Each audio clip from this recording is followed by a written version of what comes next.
Good morning, everybody. How are you doing today on this wonderful Wednesday morning?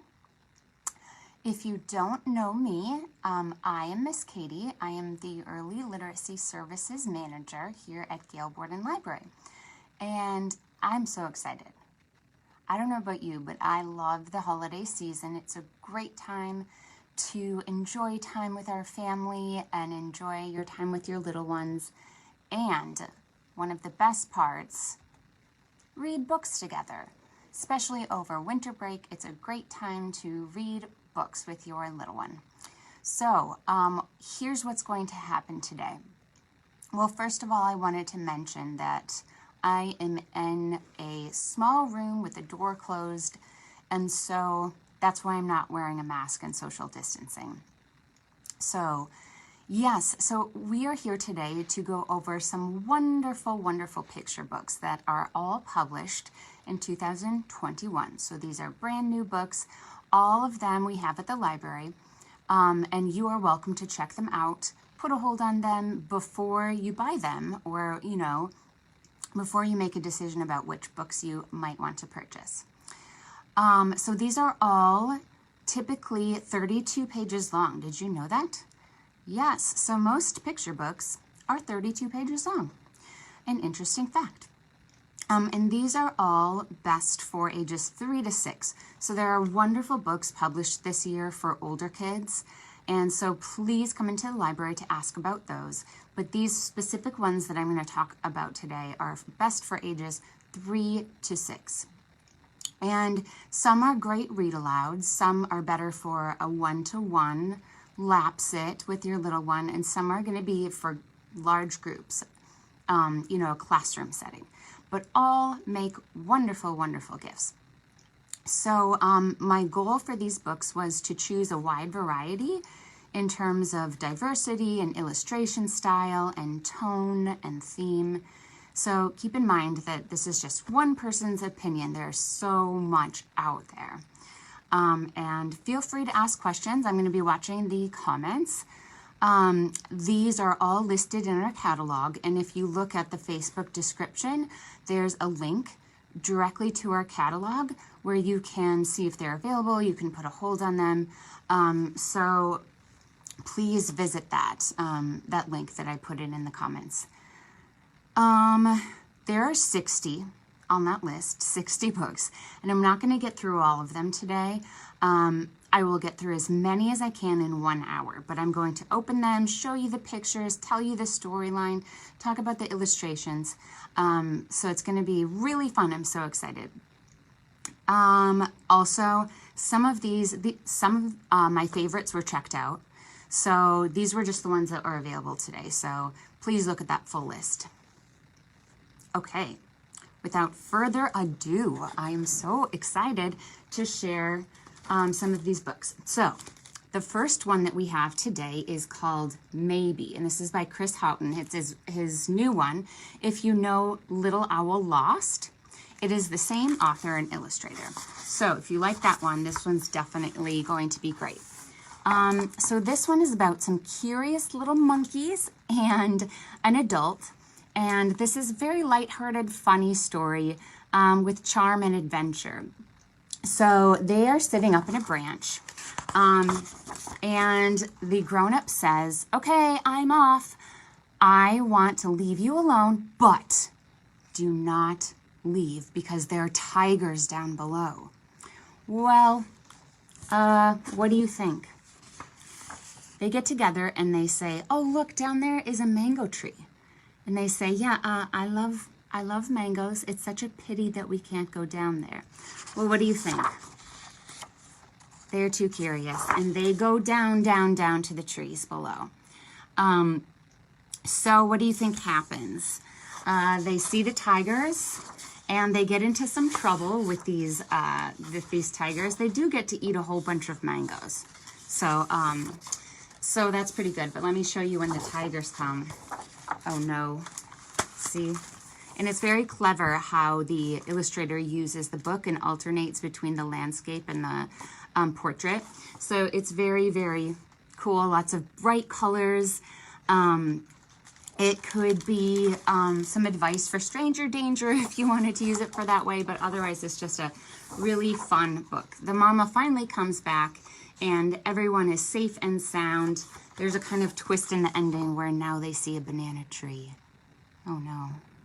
So you can kind of make up your own ending with your child. So that is Maybe by Chris Houghton. The next one is this beautiful book, What Will You Be? And this one is just wonderful. What happens is a little girl is asked by her friends, what will you be when you grow up? And this girl just doesn't know. All of her friends have ideas. They know what they want to be. You know, they want to be an astronaut. One of them wants to be a unicorn. And this girl just doesn't know what she wants to be when she grows up. And what happens is she asks her abuela what she did. And her abuela says, well, I've been everything. I've been so many things in my life. And you know yourself the best. And as you grow, you are going to find out what you want to be. So look at this beautiful illustration with bright colors and pastel and softness. And what she does is she kind of thinks about all these things that she could be. So she could be a builder, and she could be a dreamer, finding shapes in the moving clouds. And she uses her imagination here to become all these types of things. She wants to become a writer, a healer of broken hearts, a painter of dreams, maybe even a teacher or a librarian. So this is beautiful. It has themes of wonder and curiosity and growth and really looking at your potential in a very limitless way. It reminds me a little bit of, you know, like, Oh, the Places You'll Go. This one could be given to college students, even graduating, but it is a wonderful book for the little ones, ages 3 to 6. So that's one of my favorites of the year. So the next one is totally different. This is for the dinosaur lovers of your life. It's called One-osaurus, Two-osaurus. And this is kind of a part counting game, part dinosaur celebration. See, you can see the dinosaurs. It's very bright and colorful. And it's a concept book with, I love how large these numbers are. So you can really, really look in that print awareness. You can work with your child on the concept of numbers. And you learn all about the different, well, you can see all the different types of dinosaurs, the Triceratops, the pterodactyl. It's got very bouncy, rhythmic text, which is great for early literacy. And it's just great for young dino fans. So it's about 9 dinosaurs, and they all play hide and seek. So they're sneaking around through the pages, trying to find a place to hide. And where's number 10? Oh no, they can't find number 10 until roar. So ready or not, here he comes, and he sounds really big. And these dinosaurs are just so silly. Look at I love how this one has a hat. So they all have, there's everything from scooters and bow ties and scarves. So this is very, very delightful. It's one of my favorites for the year. Oh, thank you, Michael. Oh, of course, this is one of my favorite times of year to kind of go through all of the books that and I've done a lot of these in story time, and a lot of other staff members have done them in story time too. So this is great. And it's just very dynamic, very, very colorful, and I love that it's also that new number literacy. So that one is One-osaurus, Two-osaurus. The next one is a beautiful one. My lunchbox has dinosaurs on it. Oh my gosh, that's so cool. I love dinosaurs. This one is called Change Sings. Hi, Victoria. It's so good to see you today. I hope you enjoy looking at some of these books. This one is written by Amanda Gorman, who is the Young Poet Laureate, and illustrated by Lauren Long. You might recognize some of his style of illustrations from the Otis series. This is a little bit different in style, but you can recognize like the bold colors and the outlining. It's absolutely beautiful. And it's about anything being possible when our voices join together. So this young girl is leading a large cast of characters on a musical journey, and they learn that they have the power to make big changes and small changes, like recycling and picking up trash. So this is all about the world and communities and working together, and finding power, being empowered in themselves. I will say that I absolutely love the audiobook of this as well. So a great idea would be to check out this book from the library or get it for a gift for someone, and then listen to the audiobook while you, oh, look at this. Look at how beautiful that is. It's just so dynamic and layered and lots of diversity, lots of different children, and I love that. But yeah, you could listen to the audiobook while you, sorry, I just keep interrupting myself, while you look at the book at the same time. Amanda Gorman actually reads the audiobook, so it's really, really beautiful to see, to hear her, to actually hear the author. So this is called Change Things by Amanda Gorman. All right, this one, I have to admit, you might know, well, a lot of you might know, the series.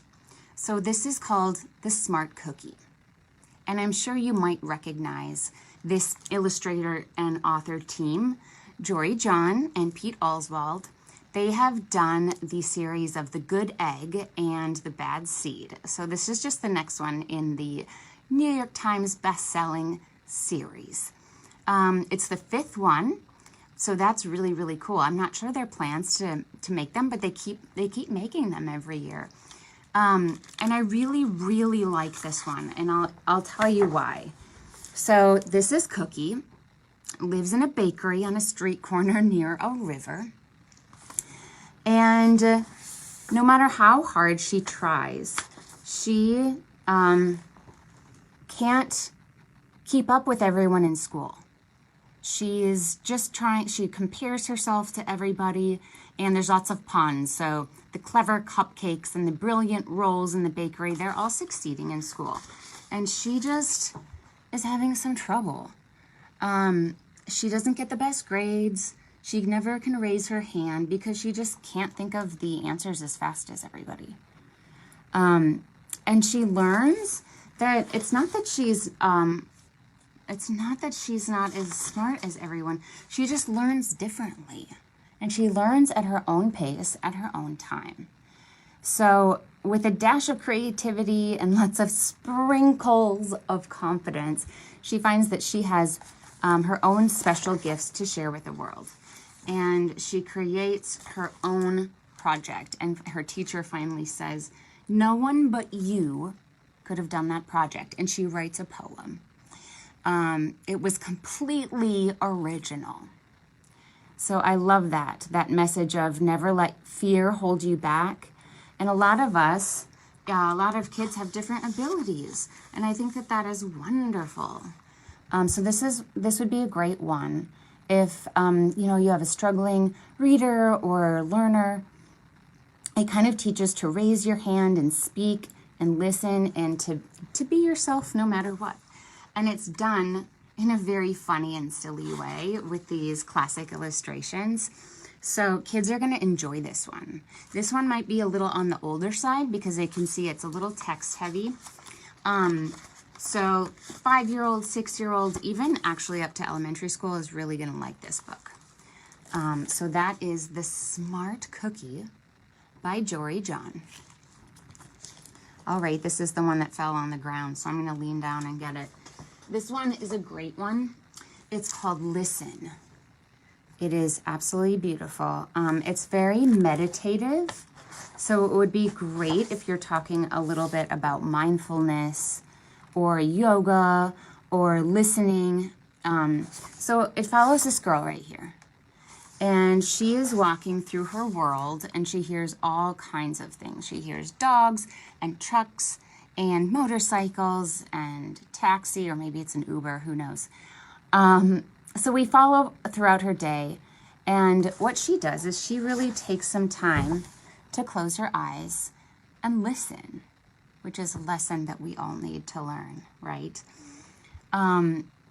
And so she listens to all kinds of things, and her mind becomes quiet.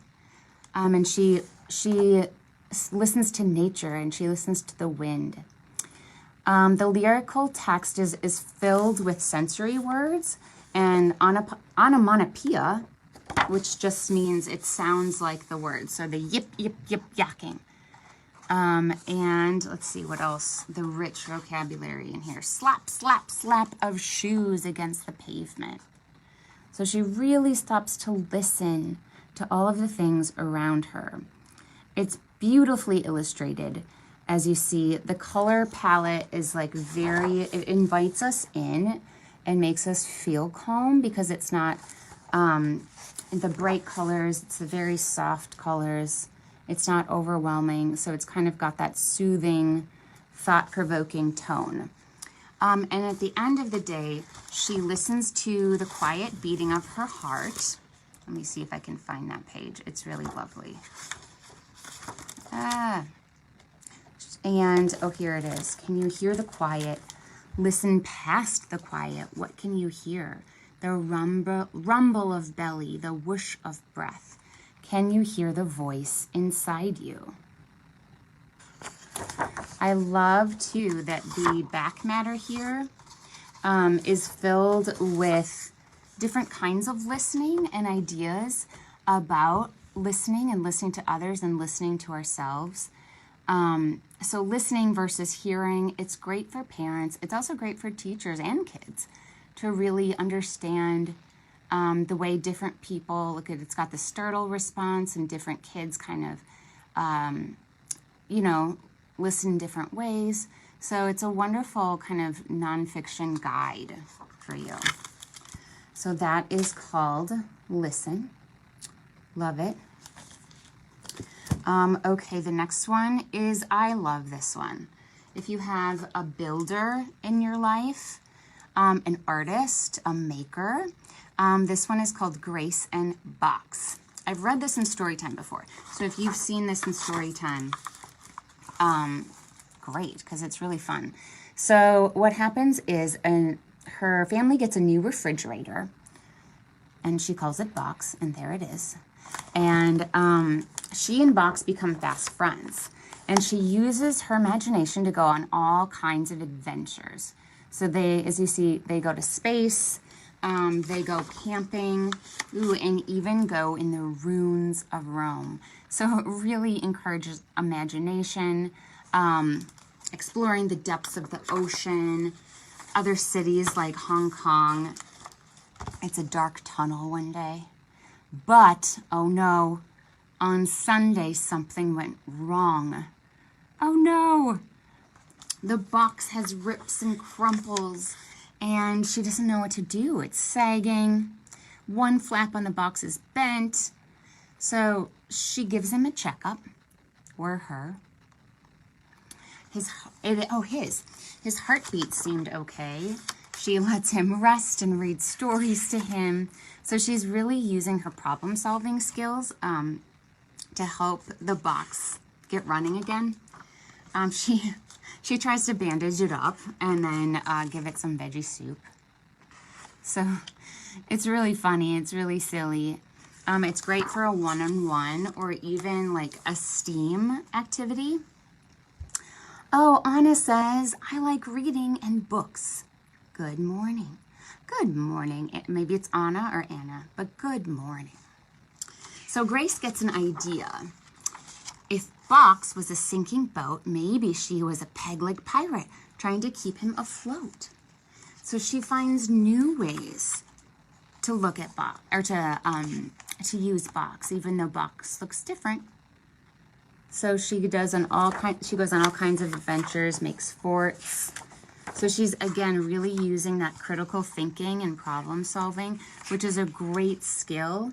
I absolutely love the color in this. It's very bright, and it celebrates imagination and creativity. So that is Grace and Fox. I love the rainbow. All right, the next one is a great one. It's simple, but it's just lovely. So this one is called Best Day Ever. And this is great because it's told from this like really exuberant dog's perspective. So as you can see, the dog wakes up and sniffs the air. And it follows this boy, best human friend, and I love that the boy uses a wheelchair. So it celebrates that everyday diversity while just being a story about companionship, you know? It's just a lovely, lovely book. The dog is having the best day ever when all of a sudden it starts acting a little naughty. Oh no. So as you can see, it gets in mud, rolls in dead fish. My dog has done that before, absolutely. So, Don girl, get off me, what's that smell? And so the dog says, not the best day ever. Oh no, it's the worst day ever. So the dog gets pretty sad. One that you can talk about feelings. And, but of course, all is well at the end. So rest assured. The book has themes of unconditional love and challenges. You know, it's one that you could talk about being on your best behavior. So that's another way that you could use to talk about the lessons. It's illustrated. It's beautiful illustrations. And I love the themes. So it ends up being the best day ever. This one is even, you could talk about, this could be used with the younger side of kids. So age 3, 4, you could definitely, the illustrations, as you can see, are not extremely complicated. So that one is great. This one is very artistic and different in a beautiful way, very unique. It's called The Me I Choose to Be. And I love this one because the art style is photographs. And it has this brilliant costuming. So as you can see, it is African-American girls and all kinds of different costumes that they wear. And it's really an ode to the power of potential. It's done in this kind of poetry way. I am a planet. Oh, I wish the glare. Okay, there we go. I am a planet, a limitless galaxy, and I am the me that I choose to be. So it's just absolutely beautiful. Again, the costuming is just like amazing, the style. I am a maker, a creator, shaping a new world that we all can share. So it's really stunning images, very lyrical text, an immersive call for self-love and the beauty of all Black and brown children. And it deals with emotions and feelings too. So feeling joyful, and then over here feeling sad, and recognizing that all of us feel these things. So it's a great one for socio-emotional skill building, companionship. It says, I am a friend. So really encouraging to be who you are. It's kind of mixed media too. So it's got illustrations, but it's also got, I think it's cut paper collage, yes. So this one is just a wonderful, it ends beautifully. I am all these things and more you see, because I am the me that I choose to be. So this is a great one to introduce poetry also to your little one. And yeah, it's beautiful. Kind of focused on Black identity. Okay, so the next one is silly. I'm trying to alternate between silly and more serious. So I read this last week in story time. So this one is called Avocado Asks, What am I? And what is an avocado? Does anyone know what it is? Is it a fruit? Is it a vegetable? Well, this avocado has an identity crisis. Oh no. Oh no. So Avocado is feeling just fine when, oh no, a young customer asks a difficult question. Is an avocado a fruit or a vegetable? And Avocado doesn't know the answer either. Completely confused. And the question will not go away because he visits the fruits and vegetables, and they are not very nice. They say, no, you are not a vegetable. No, you're not crunchy. Vegetables don't have a big pit in the middle. So then he thinks, like, why not? He's probably a fruit. But then he goes and he says, am I a fruit? And they say, no, you're not sweet. You're not juicy like us. No one would eat you as a dessert, giggled the bananas. Does anyone know what dessert might be for a banana? A lot of things. A banana cream pie, a banana split. Who likes that? So, no, he's not a fruit. And his insides feel like he's turned into guacamole. Oh no, there must be somewhere that he can feel at home. So he kind of goes through all the different parts of the grocery store. An herb, a sausage, a canned pea, even a fish. So it's got that really lighthearted, funny, oh, that's funny, see, an egg. So it's very charming. Kids will just like absolutely love it. Again, the socio-emotional skill building in this one because Avocado has this identity crisis. It's, themes of being okay in your own skin because what happens is he meets Tomato. Oh, now cheer up, amigo. You don't know what you are, so what? Don't stew in your own juices. I'm a fruit, but no one believes me and I don't care. So it really encourages to be who you are. Look at all the ways that tomato can be used. Ketchup, spaghetti and meatballs, and avocado can be used in guacamole, in tacos, all by itself, sushi, all kinds of things. And it's got a lot of puns, like green with envy and silly things like that. My favorite line is right here. Who cares what we are when we're simply amazing? They could just be themselves and that was enough. So it's kind of finding yourself, finding your identity, finding who you are inside, finding your home inside. And then at the end, it's super funny because all of these different characters are wondering, who am I? Jalapeno. Am I a spice? Oh no, a spork. Am I a spoon or a fork? So it's really, really brilliantly funny and about identity. So that one is called Avocado Asks, What Am I? The next one, you might recognize, this is a companion book to the book All Are Welcome, which I can't remember if it came out last year or the year before. But this one focuses on kindness and inclusivity and diversity,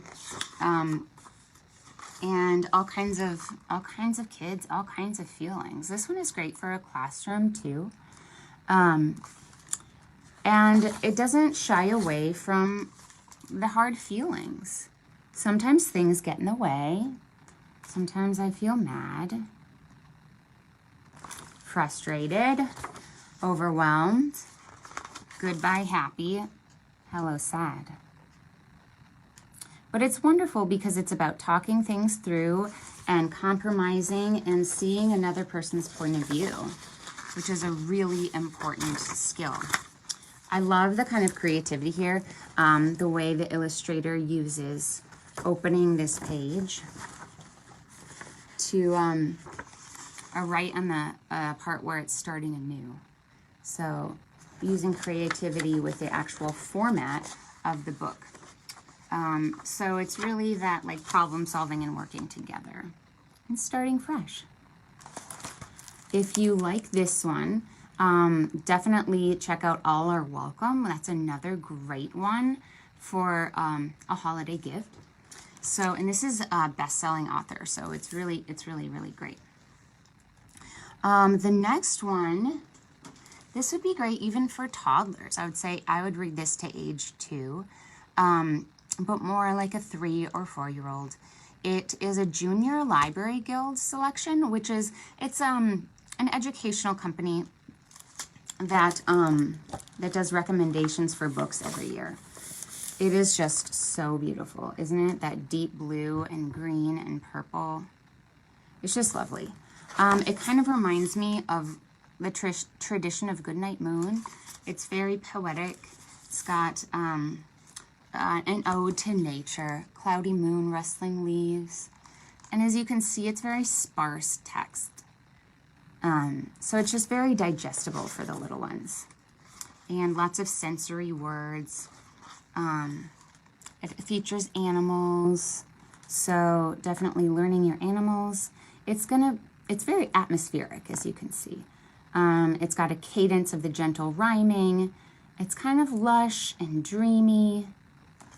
I think it would be great for nap time, too, or bedtime, because it ends sweet dreams, stars, good morning, bright.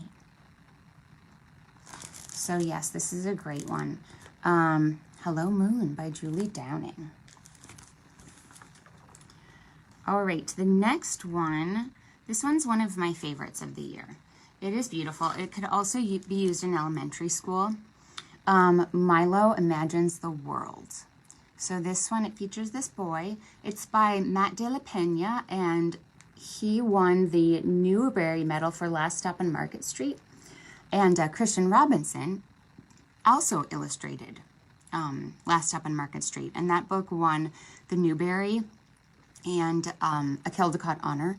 So if you haven't read that one's great too, but I really love Milo Imagines the World. So it's about this boy who travels in a subway. I love the illustrations. And it's about judging someone from the way they look. So he's with his sister, and he distracts himself by drawing. This boy loves to draw, and it's kind of like people watching. He watches people, and he imagines what it is that they do. So it's filled with kind of that creativity and imagination. Let's see. So he draws bridges, he draws horses, he imagines their life. So he sees a whiskered man with a crossword puzzle. He sees a woman in a wedding dress with a little poodle in her wedding dress. And then there's this boy, and he is wearing a suit and white sneakers. He sees the white sneakers. So here's the boy. And they lock eyes for a few seconds, and suddenly he feels like the walls are closing around him. You know, he's kind of having a sad feeling. And he imagines that this boy lives in a castle, you know? He's like a prince, and he's in a castle, and he notices that the boy and him get off at the exact same stop. And he's wondering what's going to happen. And they go to the exact same place. They go through here, through this long line, and they pass a metal detector.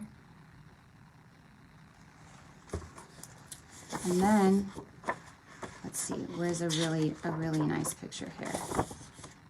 You realize that the boy is visiting his mother in a prison.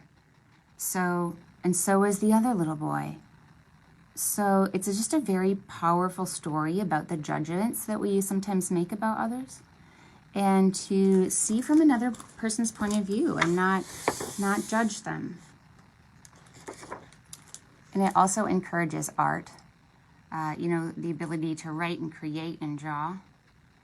So it's really a must-have, I think, for a library, and it's a great one to start your home library. Home libraries are really, really important. And, you know, you don't always just have to buy new books and expensive books. You can come to the library book sale, and we're having another one in March this year, not just once a year. So you can get books for a really reasonable price. So you don't have to spend a lot of money. But a home library really, really helps a child succeed because there's books all around the house. And that's really important. And to see you read, to see you as an adult read books, it really helps a child understand literacy. And I'm excited about books. The next one, I really like this one. It is poetry. The illustrations, and actually it's really great because I believe the illustrator is from, the illustrator is from Chicago. And the author, Joyce Sidman, is from Minnesota. So it's a Midwest team. It's called Dear Tree Frog, and it's a combination of fiction and nonfiction. So I'll show you a little bit about this book. Oh, yay, Sarah, of course. I'm getting excited about these books too. I have a little niece, and I'm like, which book should I choose? Oh my goodness, there's so many good ones. So it's got poems. It's very nature focused on seasons and on this tree frog. This little girl, she's very, she's shy, which is totally okay, right? I was shy when I was little too. And she moves to a strange new home, and she sees this tree frog here. I love that close-up illustration. The illustrator does a beautiful job of perspective changes, which is wonderful. Close-ups and, you know, lots of interesting backgrounds from up above and down low. So throughout the seasons, she and the frog watch all of the life in the garden. The insects, the flowers. And the poems are just like very sensibly drawn. And so it's a great one to talk about poetry. And on the bottom of each page, there's some facts about tree frogs. So it's just a great learning experience too. Science together with art and poetry. So these poems were also written by Joyce Sidman. I mentioned her. She's won multiple Newbery honors. And it's the joy of finding a kindred spirit. And not just in a human, but in an animal. And she finds some kids that also really like animals and nature and, you know, moving, not necessarily on technology, but actually enjoying the outside. And what I love about this one is you can just dip in. You won't need to read this in one sitting. You can just do one poem or two poems. And that's the way it's meant to be read. It doesn't have to be read all in one sitting. And so you're going to learn all about different things and enjoy it over and over and over. So that is called Dear Tree Frog. I love the illustrations in this one. They're just so unique and stylized in a way that is interesting, multi-dimensional. It's just very distinguished. So that's Dear Tree Frog. The next one, there's a couple coming up that I really, really like. So this one is Someone Builds the Dream. And I love this. If you have any builders in your family, a little one who loves to build, you know, the things that go, the trucks, this has got bridges in it. And so it is by Lisa Wheeler and Lauren Long. So we looked at another Lauren Long book, this one.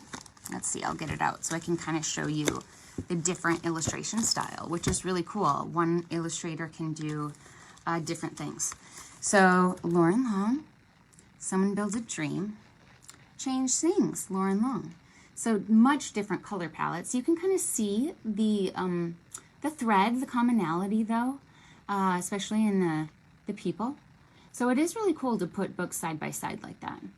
And it's a great way to talk about art with a child. Okay, so, oops, this one. if you want, like I said, a story for your builder, look no further. This book is very nuanced, though. It's not just like, a common book about bridges. It's got a lot of information, and it celebrates all of the people that work on the bridge and work to make projects. So many hands and many lands. It takes much more than one to make things.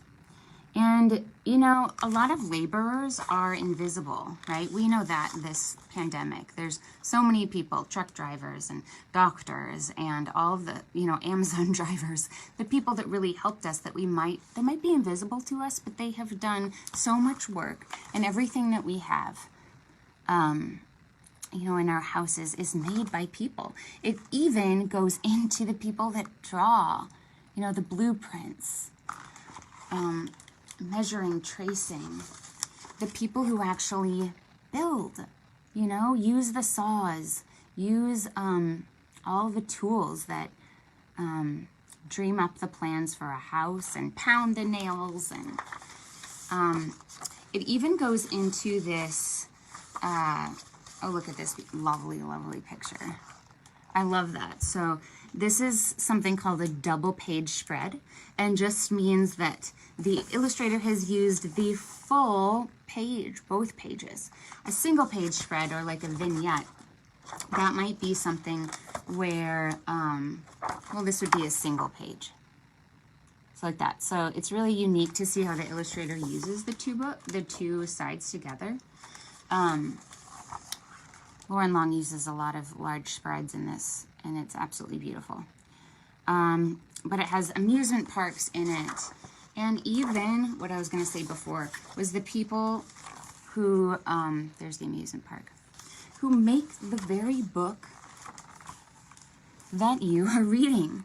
An author thought up something new, this book, and an illustrator planned and drew to make this book for kids like you.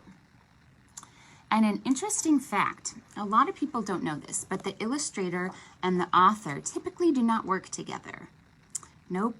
The author makes the text, writes the text, and then the publishing company or the editor decides what illustrator might go along with this story. And they very rarely talk. They're not really supposed to talk at all, because the illustrator deserves to imagine his or her or their own, right? Or their own way of interpreting it. A lot of books are made from one. There's an author and an illustrator. But if there's two, they rarely communicate. So this is the book that's being made. Can you see? It's our book. It's the one that we're reading. So it's very meta, which is really, really cool. And then we see the kids enjoying it, but someone had to build it. Someone had to sew it together. Well, a machine usually sews it together. Yes, like this one right here is sewn together. There's different ways to create a book. Sometimes glue. But yes, the things that we enjoy in our life are often built by many, many people. So that one is called Someone Builds the Dream. And yes, I love that one. It's really nice. Okay, so the next one is one of my favorites of the year. I love its simplicity and its inclusivity. It's called My City Speaks. You might recognize this illustrator author team because last year they did My Ocean is Blue, which is also a beautiful book celebrating nature and the ocean. So this one is about a city, and it's great. A young girl here who is visually impaired and her father explore the city that they both love. So they travel together and look at the cut paper collage illustrations. They have that visual interest of color and layering texture. And what happens is they walk through the city. They travel all kinds of places. They go to a garden. So you learn, okay, can a city have a garden? Yes, absolutely it can. So they relax, they play, they go to, like I said, they go to a playground. It's very rich in its sensory words. It drips and drips and drains. So they're visiting a shop or a farmer's market. It's very poetic, like rushes and stops and pitters and patters, echoes and trills. And it really points out the diversity. You know, even though she only has 4 senses, it doesn't impede her ability to go into the city that she loves so dearly. And then at the end, you realize where they've been going the whole time. They have been going to a concert, and she is playing violin. And she has learned to play the violin while being visually impaired, and that is just absolutely wonderful. And all kinds of different people watch her. And then it's this wonderful bond between a father and a daughter. So it's lovely. Community and father-daughter bond and city, and I love it. So that one is called My City Speaks. As you notice, it's also pretty sparse text. So this one could be, you know, all the way 3 to 4-year-olds could really, really enjoy this one. Okay, My City Speaks. The next one is lovely. This one is great because you can sing it. I'm sure you know the wheels on the bus go round and round. So this one is the rice in the pot goes round and round. And it really celebrates the Asian family identity and culture. You learn all kinds of things about the different foods. You learn vocabulary of the people and the relationships. So it is just wonderful, especially around the time of, you know, Thanksgiving and Christmas. It's celebrating family, intergenerational bonding. The rhythmic text is, I mean, I just love it. I love the rich sensory language. You learn about all kinds of different foods, like I said. So you learn about duck, and you learn about, you know, the different ways that things are prepared, dumplings, and a pancake. It's really, really cool. And I love the illustrations too, in the background of the red color. And just like the joy, the absolute joy of this family. It's very heartwarming and mouth-watering. I love it. And yes, I said the sensory details, the yum, yum, yum, yum, yum. And it celebrates. It's just so much celebration. It is done by Asian Pacific American Library Association's award winner Wendy Wanlong Shang. So it's an own voices story. I also really like that the background is filled with the vocabulary and the language. It's absolutely lovely in Mandarin. And it also has dining etiquette, which I find fascinating. I love it. So you're learning about a different culture by vocabulary building, and learning about art, beautiful art. So yeah, I really, really, really love this one. And you can sing it. Love that you can sing it. So the rice in the pot goes round and round. All right. The next one, I'm seeing where I am. You know what? I'm going to choose some of my favorites because we're probably not going to get through all of them. So I'm going to choose that one and that one. And, oh, that one's so good too. Okay, so I'm going to see how many I get through. Oh, and this one. Oh, I might have to go a couple minutes over. Okay, the next one is, let's see, Bright Star by Yuji Morales. This one is absolutely lovely. If you read Dreamers from last year, this is the same author-illustrator. She's absolutely wonderful. And this one is just very lushly illustrated.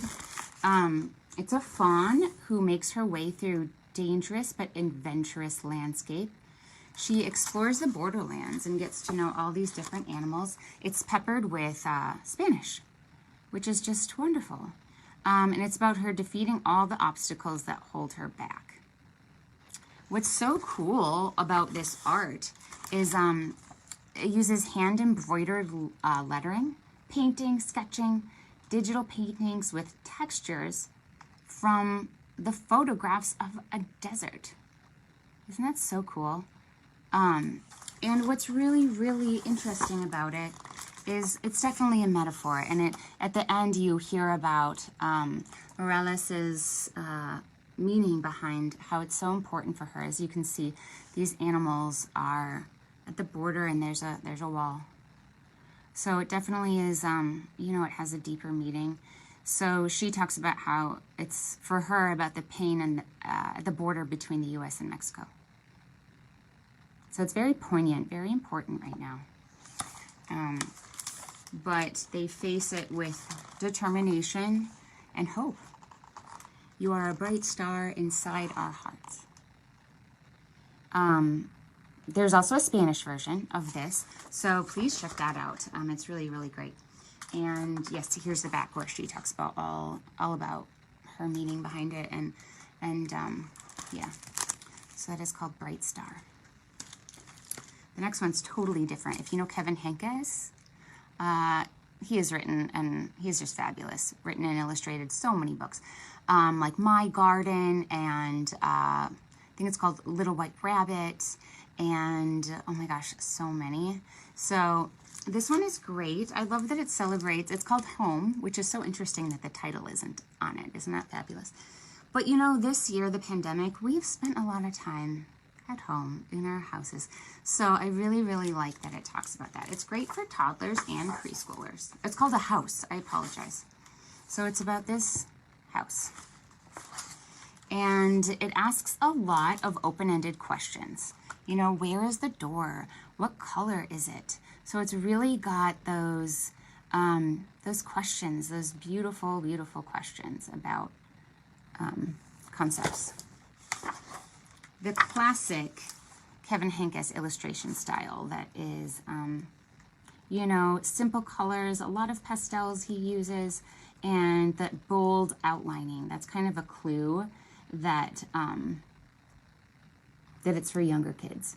Parade of Elephants, that book came out, I believe, it was last year or the year before. But that one's a great one too. But I just love that it celebrates home. And it talks about how a house, it goes through the seasons as well. I love that it celebrates how a house is a house, but it becomes a home, doesn't it? We have so many memories, and now a lot of memories about being home in the last year. So it becomes a home. It's a great one to talk about home and your house and being grateful, you know. Not everyone has a house. Not everyone has a place to live. So it's a beautiful one. Okay, so this is a totally different one. It is called I Am the Longest Dog. It's totally silly. I've also read this one in Storytime. And I just love it. It is a limited color palette, which just means it's blue and brown. That's the main, and some sprinkles of yellow. So this dog is very, very long. Very long. And it goes through limousines, it goes through oceans, dog houses. It is the longest dog. It goes on rides in the car, and what happens is it says, this is where I stop, but look, oh my goodness, another dog. Nice to meet you, dog. Well, who do you think it is? Yes, you're right, it's him. It's him. It's his backside. So it's so funny. You know, preschoolers especially love this one. Oftentimes, a 2-year-old can't often understand a storyline because it's a lot of memory. But a preschooler, age 3, 4, they're starting to be able to follow that storyline and follow a character. And that's this one. You know, you follow a dog through, and to get the very nuanced humor. And there's a surprise at the end of this book. Again, I talked about in another one, really interesting use of pages. Oh, look at, whoa, it's a pop out. And it goes around the whole world. The dog goes around the whole world. I'm an extremely long dog. And I love that this dog just loves how long, you know, his body is. It's really cool. It celebrates that. Celebrates bodies and confidence. And it's hilarious, and it's about loving who you are. So I am the longest dog. Oh, I wish I had more time. So this one I just have to share. It's called The Tree and Me. It's just a great gift book. So that's why I kind of wanted to share it. It's poetry, it's nature. And I love the illustrations in this. Again, that kind of limited color palette, but it's so bright. I love the pinks and yellows and oranges and browns. It's just absolutely beautiful. And it goes through, again, there's that interesting close-up. So use of perspective is just so cool. And it's about these kids. It follows these kids. And it's about the natural world and the strength within all of us. Kind of like a tree, right? We can grow and we can change just like a tree. And each of us has a tree in us. So here, let me show a couple of my favorites. Isn't that beautiful? Oh, I love it. And so each of us is linked to nature, right? It's about self-esteem and community. Ooh, there's the blue. I forgot about that. And living a meaningful life in this beautiful celebration of poetry. So that's just, it's a great one to, ooh, even more close-up. It's a great one. It also celebrates at the end a grown-up and a child's love. So I think that's just a beautiful one. It's kind of one that like you'd have on a coffee table, and when you're entertaining people, talk about this book and the poetry and the illustrations. So yeah, I love that one. I have to share this one. I just absolutely do. It is one that you could use with elementary schoolers too. It's called Bear is a Bear. And this is illustrated by Dan Sentat. And if you don't remember, I'm sure that some of you might know, Dan Sentat has done Drawing Together, which came out last year. Also The Adventures of Beagle, which is super fun, and it's about imagination, and that won the Kildcon. So the illustrations are really, really cool, but oh my gosh. I mean, this book is going to stomp all over your heart and make you cry, but in a really good way. So, oh, I love that. And that's really interesting. This is called the half title page. It might be the title page, but it's called the title page or half title page. And it's a cool thing to be able to use those. And sometimes the end papers too. So this is called the end papers. And those can be used very uniquely. So Bear is full of love and is a companion to this little child. And it follows through, you know, a toddler, and Bear is a snack, Bear is a tissue, and all of these things. A soft, warm pillow. So it's about a bond between this bear and a child. So it's kind of the ups and downs of this little girl's childhood. You know, the bear is a mischief maker and a pretender and a fancy lady, is always down for anything, a pirate. So it's very imaginary play. However, what starts to happen is the girl ages. The girl gets older and older. And she doesn't want to do as much, or he doesn't want to do as much. The bear is getting aging, and so is she. So there she is. And she wants to study, right? She wants to do other things, and Bear becomes a distraction. And this is just a beautiful illustration. Bear is a memory. And so Bear is crawling into this toy chest and is feeling pretty sad. But before it closes, Bear is remembered. Bear is an old friend. So here she is, the little girl. She's all grown up. But guess what happens? Look. She has a girl of her own. And so here's this little bear. Big bear. And it has a new life and a new journey with a new friend.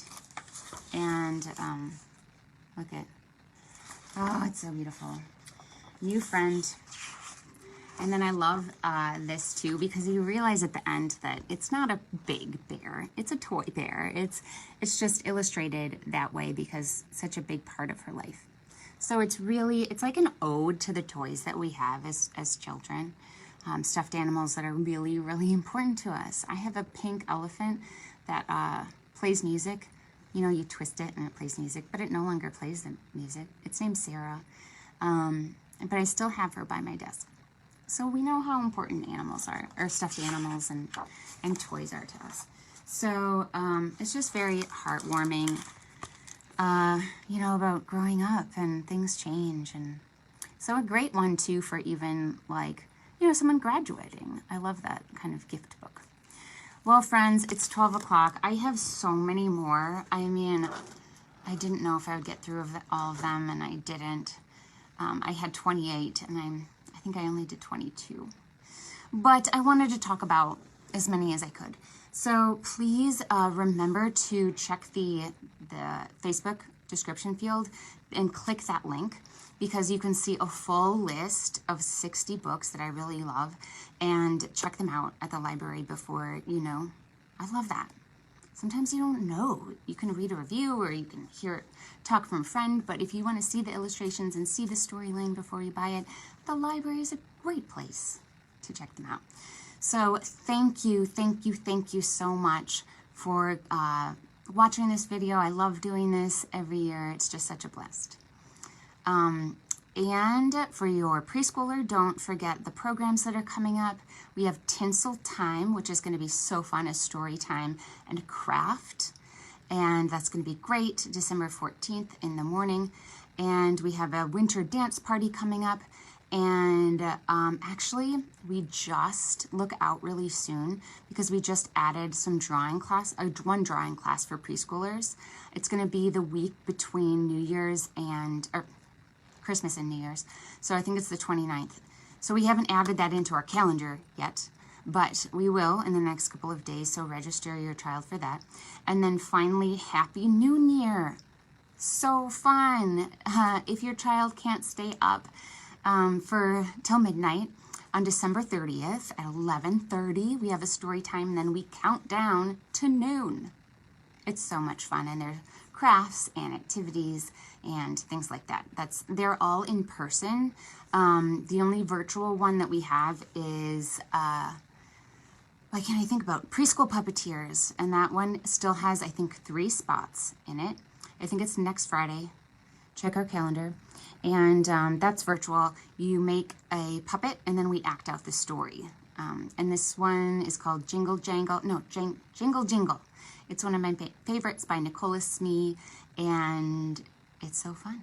So thank you so much. It was wonderful to be with you today, and I hope that you have some choices now. A book is really, really great gift for a preschooler. So thank you so much. Have a wonderful day, and come visit the library.